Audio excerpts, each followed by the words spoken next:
आज अक्षय तृतीया है। भगवान श्री नारायण के छठे अवतार श्री परशुराम भगवान की प्रागट्य उत्सव है। संपूर्ण देशवासियों को, संपूर्ण राष्ट्रवासियों को, संपूर्ण सनातनियों को अक्षय तृतीया की और भगवान श्री परशुराम जी के प्रागट्य उत्सव की बधाई है।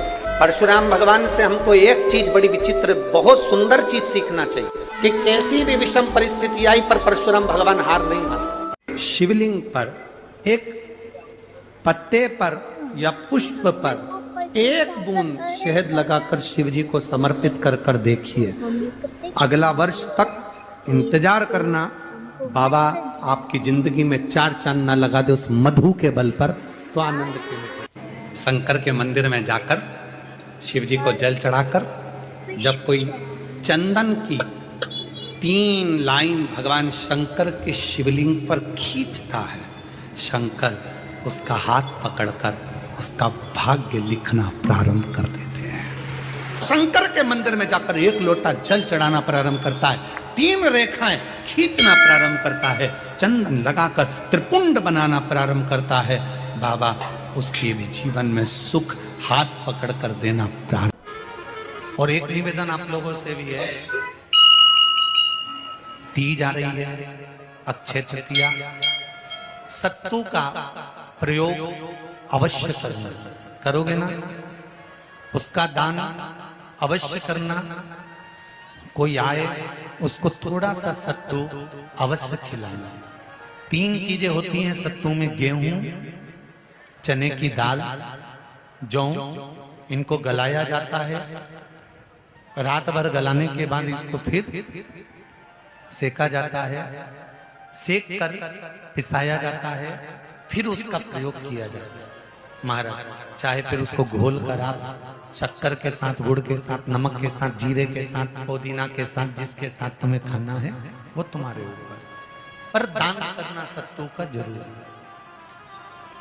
एक चुटकी मात्र भी अगर सत्तू आपने दान किया है बैसाख महीने में, उसका फल जरूर मिलेगा, जरूर प्राप्त।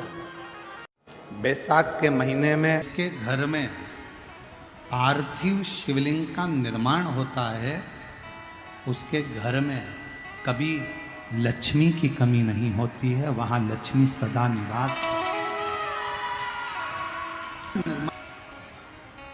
वहां लक्ष्मी सदा निवास करती, सदा।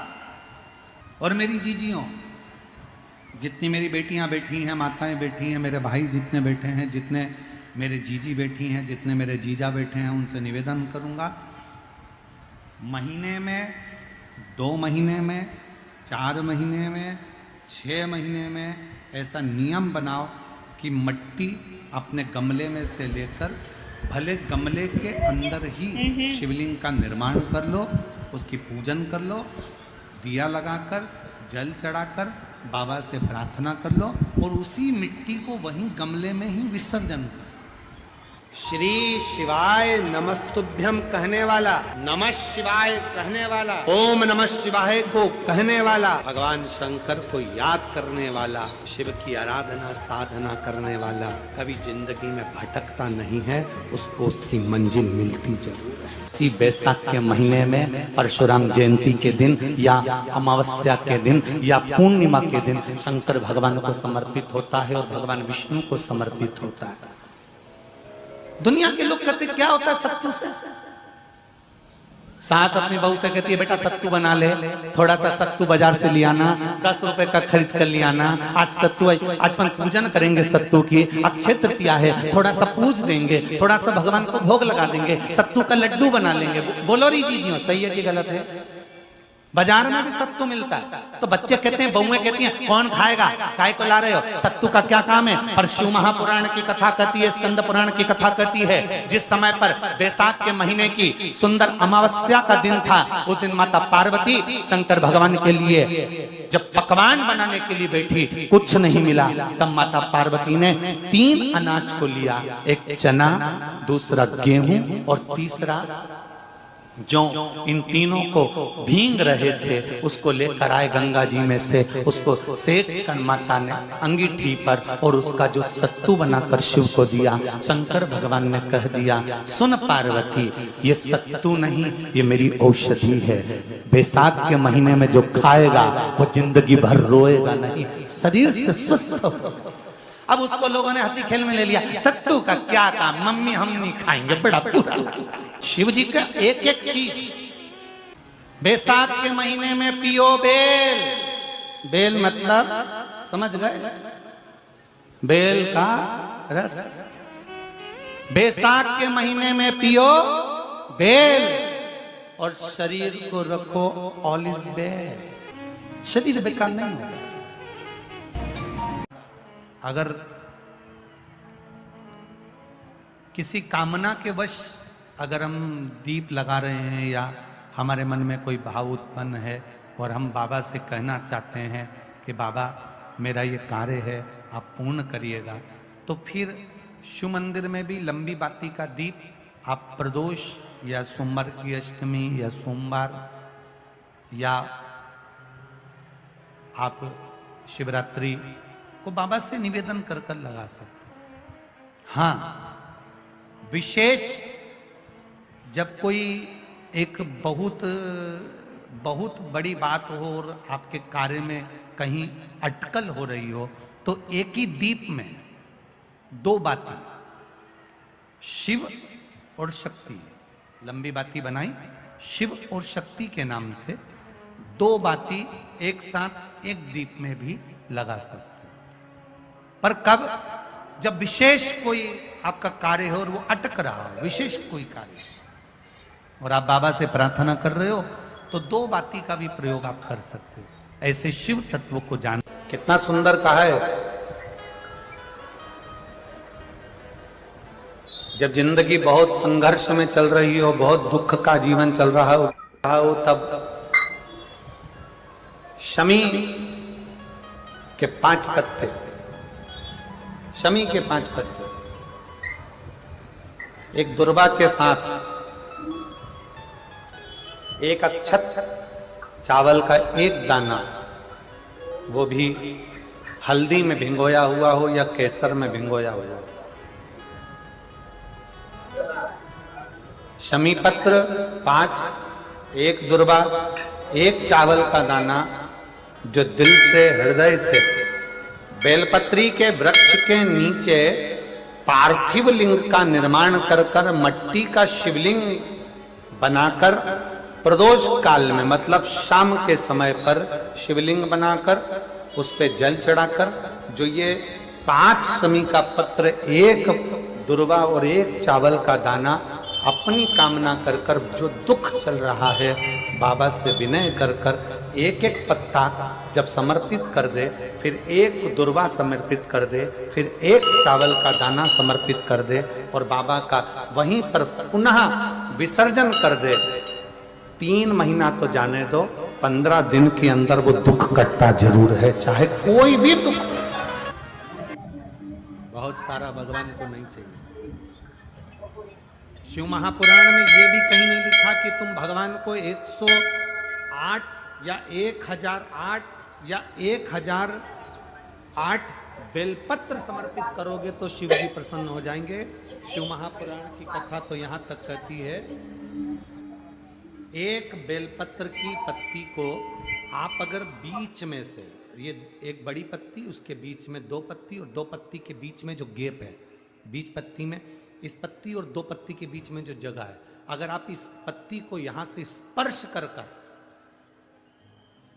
इस पत्ती को यहां से स्पर्श कर कर शंकर भगवान के शिवलिंग पर अगर आप श्री शिवाय नमस्तुभ्यम कहकर, पंचाक्षर मंत्र नमः शिवाय कहकर, षडाक्षर मंत्र ओम नमः शिवाय कहकर यदि शंकर के शिवलिंग पर समर्पित करते हो तो वो 108 बेलपत्र का काम कर जाती है, पकड़ने का स्थान नहीं।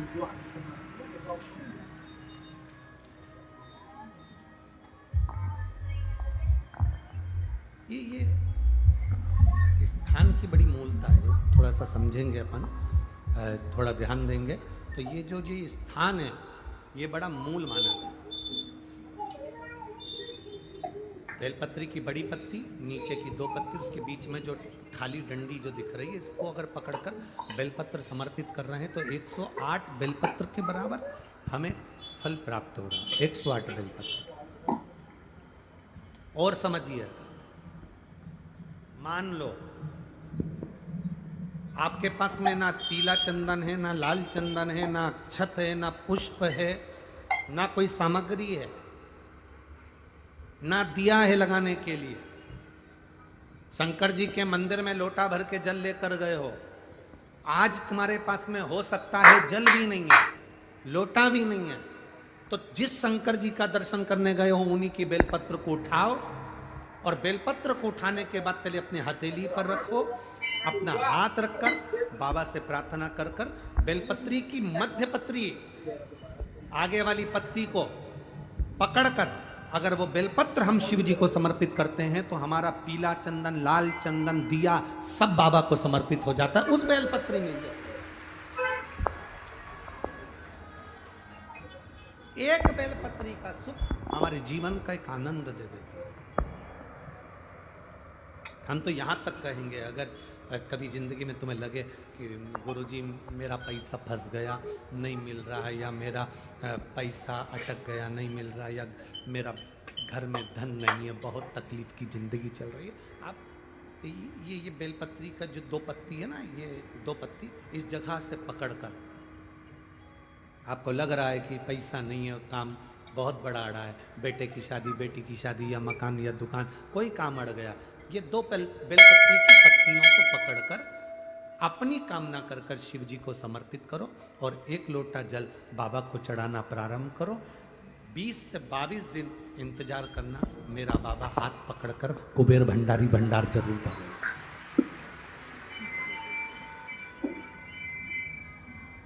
2 पत्ती को पकड़कर,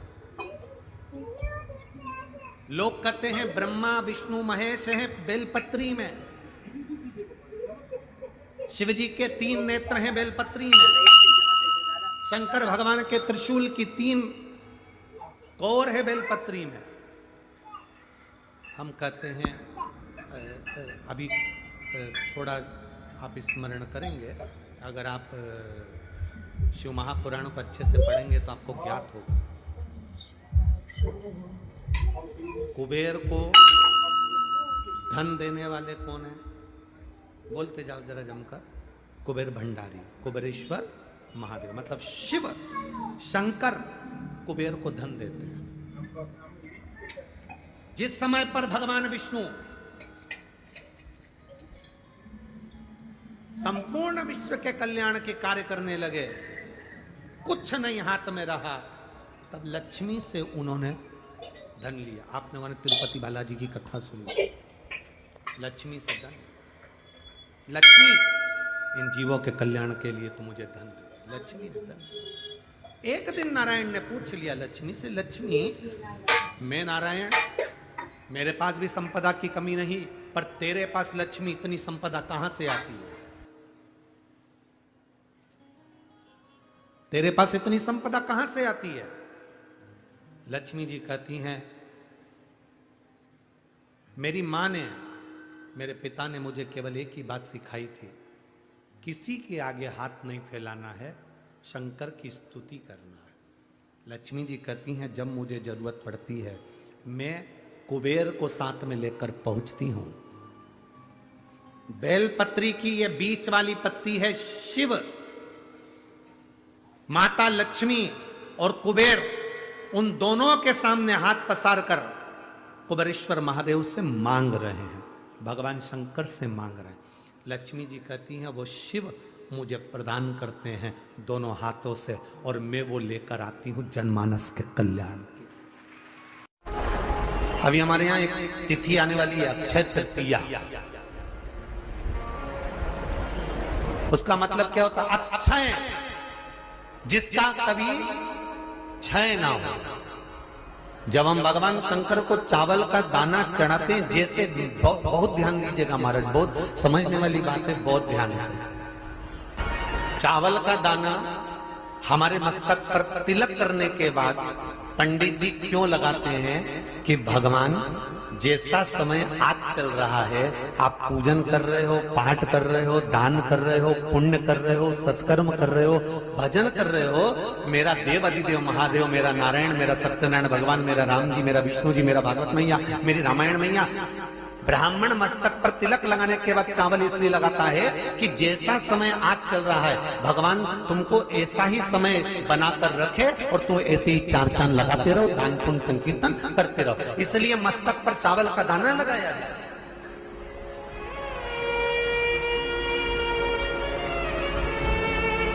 शंकर जी को चढ़ाते क्यों है, पहले तो वो समझ। बेलपत्री का तो महत्व आपको बार बार बताया कि बेलपत्री शिव जी को क्यों चढ़ाई जाती है, कहीं रोग के लिए, कहीं बीमारी के लिए, कहीं किस कार्य के लिए, कहीं कोई कार्य के लिए, कहीं कोई कार्य के लिए। चावल का दाना अगर हम शंकर भगवान को चढ़ा रहे हैं तो क्यों चढ़ा रहे हैं, उसका कारण क्या है? चावल का दाना शिव को चढ़ाने का केवल एक कारण रहता है कि चावल को अक्षत कहते हैं। अक्षत का मतलब होता है अक्षय।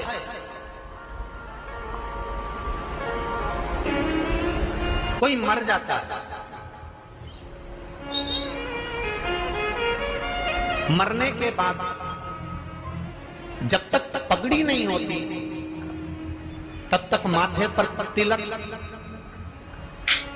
चावल का दाना लगाया जाता है।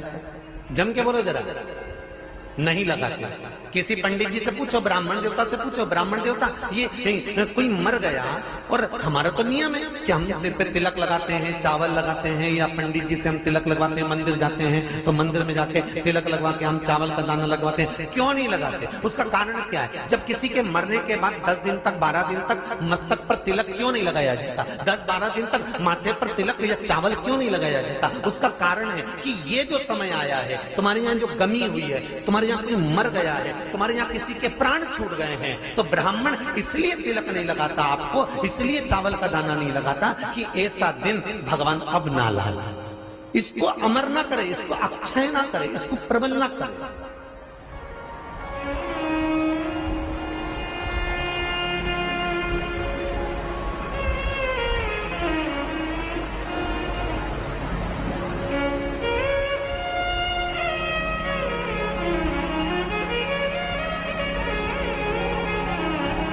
और जब चावल का दाना, तो यहाँ शिव महापुराण की कथा करी, चावल का दाना हम शिव जी को क्यों चढ़ाते हैं, भगवान को क्यों समर्पित करते हैं, भगवान के पूजन में अक्षत क्यों समर्पित करते हैं, चावल क्यों समर्पित करते हैं, उसका कारण क्या है? तो कहा आज मैंने जब चावल का दाना आपको समर्पित करा है, जिस भाव से, जिस विश्वास से, जिस श्रद्धा से, जिस मन से मैं आपको रिझा रही हूँ, हे भोलेनाथ मेरी ये मनोकामना पूर्ण कर, इसको अक्षय कर देना, इसको अमर कर देना, बस इतनी कृपा आप कर। इसका मतलब क्या होता है? अक्षय, जिसका कभी क्षय ना हो। कई लोगों ने महत्व को बिगाड़ दिया के दिन सामान लेकर आना है, चांदी का बर्तन लेकर आना है, ये सामान लेकर आना है, वो सामान लेकर आना, लाओ, मना नहीं है। हिंदू धर्म में ये रीति रही है, कोई सामग्री खरीदी जाती है, पीतल की, तांबे की, कोई वस्तु हम खरीदते हैं। पर आज का समय का जो फैशन बढ़ता गया तो कहा साहब चांदी के बर्तन खरीदना जरूरी है, चांदी का सामान खरीदना जरूरी है, सोने का पात्र, सोने की वस्तु खरीदना जरूरी है, ये सामग्री खरीदना। तो यहाँ शास्त्र नहीं कह रहा कि महाराज इतने महंगे महंगे पदार्थ खरीदो और घर में कर्जा कर लो। शास्त्र तो यह कहता है कि पूजन करना है आपको, अगर आप एक सामग्री भी लेकर आ रहे हैं तो उसमें आपका भाव जुड़ा होना चाहिए, कर्जा नहीं जुड़ा होना चाहिए।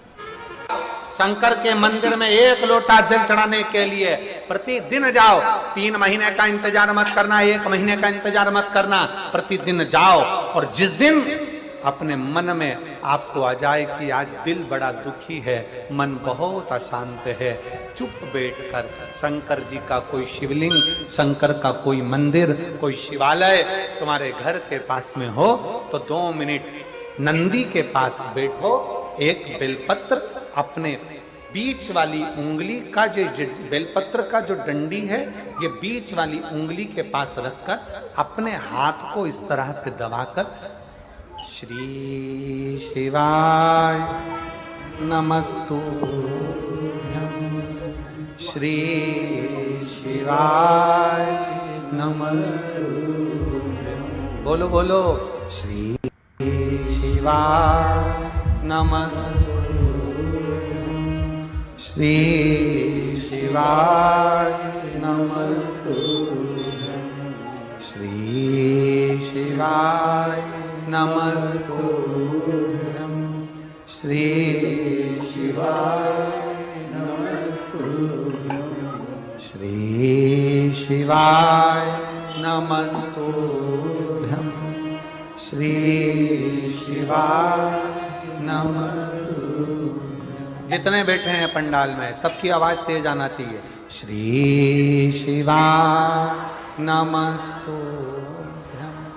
श्री शिवाय नमस्तुभ्यं। श्री शिवाय नमस्तुभ्यं। श्री शिवाय नमस्तुभ्यं।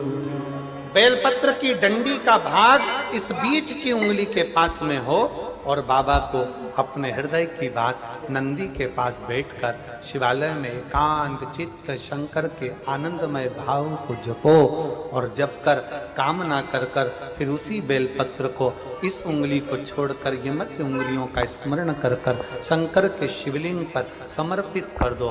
बाबा जो मन में अशांति है, दुख है, तकलीफ है, कष्ट है, मेरा महाकाल राजा उस दुख को हर लेगा और आपके हृदय में भक्ति का संचार कर देगा। भक्ति का क्या है श्री शिवाय नमस्तुभ्यं में? शिव महापुराण की विद्येश्वर संहिता का अध्ययन करिए। आप शिव महापुराण सुन नहीं सकते तो गीता प्रेस गोरखपुर की शिव पुराण को लाइए, पढ़िए।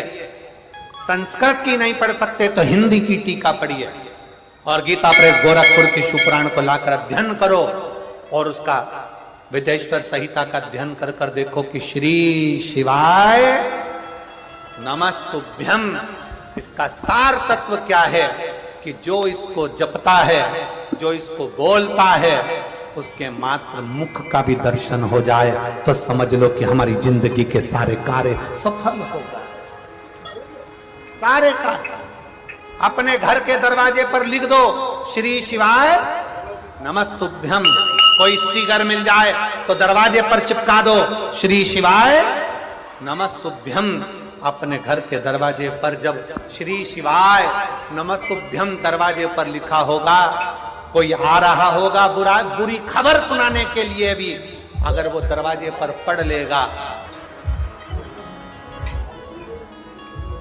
कोई भी दुख क्यों, किसी भी तरह। श्री शिवाय नमस्तुभ्यं हर हर महादेव। पूज्य गुरु जी ने इस वीडियो में 19 अप्रैल अक्षय तृतीया वैशाख मास की अक्षय तृतीया के विशेष उपाय कथा बताई हैं। वीडियो को अच्छे से देखकर समझकर उन उपायों को आपको अवश्य करना है। वीडियो अच्छी लगे तो like share and subscribe, comment में श्री शिवाय नमस्तुभ्यं हर हर महादेव अवश्य लिख देना। जाते जाते चैनल को सब्सक्राइब अवश्य कर देना। जय श्री राम, हर हर महादेव, जय श्री महाकाल।